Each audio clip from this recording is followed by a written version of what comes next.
Hindi na raw po mahalaga kung kayo po ay lumalakad sa dilim o lumalakad sa liwanag. Ang mahalaga kasama niyo siya at narinig niyo yung tinig niyang sinasabi sa inyo, yung tagumpay, na kahit saan kayo pumunta, hindi niya kayo papabayaan.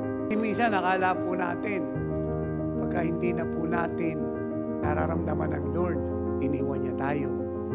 Akala natin, pag nasa dilim po tayo, marami tayong pagsubok na dinadanas, iniwan niya po tayo. It is not so. The more na may pagsubok ang dinadaanan, the more ang Diyos nandiyan.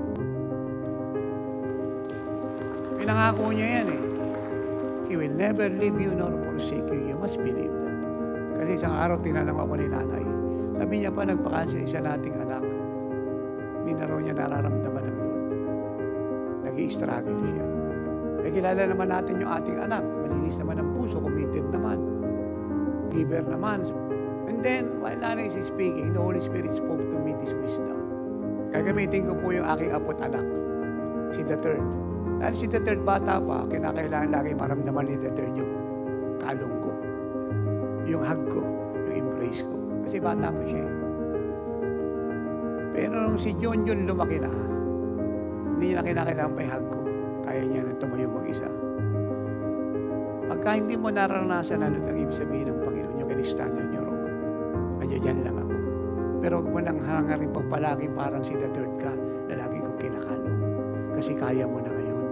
At ikaw na ang aalo, hindi na ikaw ang aalo kasi malaki ka na. Can you imagine?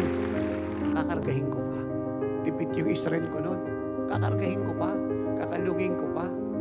Tapos nasa kuna pa, tinutulak ko. Si the third lang pwede kong gawa noon. Hindi na si John. Si John ngayon kakarga roon sa mahina. Siya ngayon yung magpapayo roon sa naguguluhan. Siya ngayon yung aalo doon sa ginugulo ni Satan. Hindi mo kinakailangan lagi siya maramdaman para maniwala kang nandiyan siya. Mas paniwalaan mo ang salita niya na hindi kanya iiwan. Dahil ni Satan kadalasan, pag hindi mo siya naramdaman, iniwan ka niya. Ang sabi niya, hanggang sa wakas ng mundong ito, hanggang sa langit habang panahon, hindi kita iiwanan. Halimbawa, nag-pray ka ngayon, grabe yung dalaw niya. Bukas, nag-pray ka, hindi ganun. So, huwag mo isipin na may kasalanan ka. At huwag mo isipin, iniwan ka niya. Dinalaw ka niya na gusto, hindi ka niya dinalaw. Isang bagay ang sigurado. Nagsalita siya, maniwala ka, hindi ka niya iiwanan. Ay kung bakit hindi niya minamanifest yung sarili niya sa iyo, kasi wala ka namang problema. Wala ka namang usaping hinaharap. At hindi ibig sabihin, hindi mo narinig ang tinig niya pag nag-pray ka, hindi ka niya sinagot. Ang sabi niya, pag tumawag ka sa akin, sasagutin kita. Nagsalita siya o hindi maniwala kang sumasagot siya kasi nangako siya. So ang faith mo nakalagay doon sa salita niya, hindi ron sa pakiramdam mo. So yung faith mo wala ron sa experience mo, kundi nandun sa salita niya. Dahil yung karanasan natin, hindi pare-pareha sa araw-araw yan. Pero ang Panginoon, hindi nagbabago anumang araw. Yung sitwasyon nyo sa buhay, nagbabago araw-araw yan. Pero si Kristong nakatira sa itangako, hindi nagbabago yan. Ano po punto ko rito?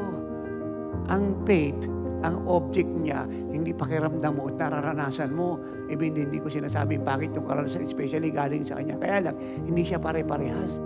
Ang faith, ang basihan niya, yung pangako ng Panginoon, hindi kanya iiwanan.